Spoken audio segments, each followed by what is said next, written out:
So, hey everybody, happy to be here and join the group. So today I'm gonna walk through kind of how we think about optimizing to once we have a test result. How do you actually take that test result that you've spent weeks, months planning, setting into motion? You get the result back. What do you actually do with it to make that result actionable? We like to think about implementing a decision matrix with our clients before we even set a test live.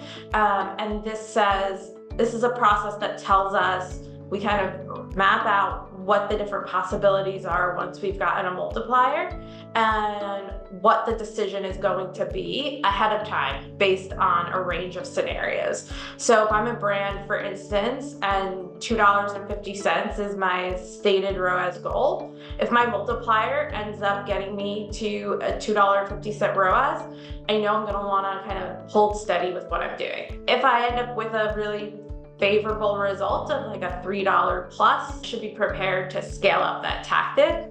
And then, if there's cases where it turns out that with a ROAS much lower than what we originally thought, that's going to lead us to a decision to reduce or cut budget in some circumstances.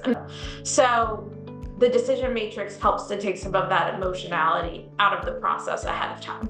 I think something I like to stress about the process in general is that we're really doing a lot of the same steps that we were doing in a pre-multiplier world. We're just adding in some math, and you would compare that to your stated goal, and you would just go in and optimize accordingly. But what I'm going to do is the same process. I'm going to be also monitoring my advanced attribution ROAS.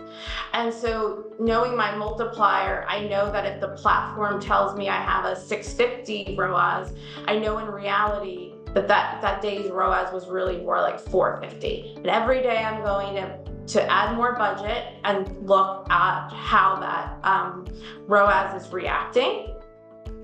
And in this example, if my stated goal is 250, once I get to that 250 ROAS, that's when I know I need to stop increasing my budget. And finally, this is a cheat sheet that you all can take with you of just some of what we think are some best practices of how you can set up your meta campaign structure for your different audience types.